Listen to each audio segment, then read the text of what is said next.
डिम्पल जी हमसे गर्मी मत दिखाना, समझे? हमसे गर्मी नहीं।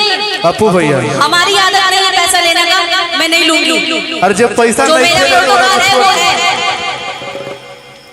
मेरा प्रोटोकॉल। आप मत सिखाइए मुझे, शांति से बैठिए वहाँ पे। आप मुझे मत सिखाइए, आप मुझे मत सिखाइए, आप मुझे मत सिखाइए।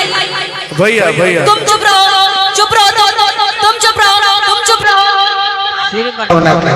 इनकी गर्लफ्रेंड बना छोड़ो।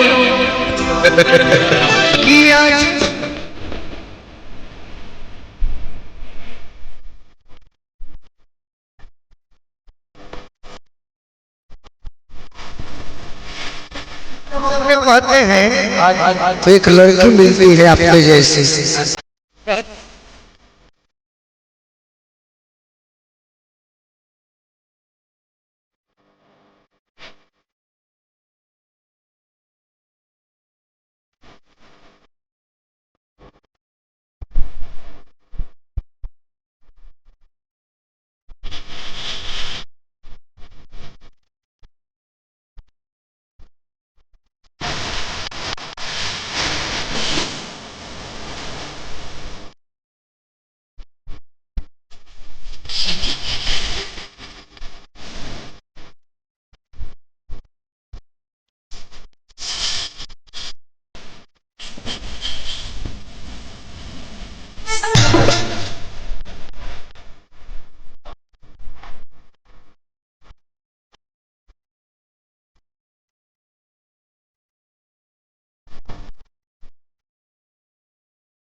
राजा जी के मोठा में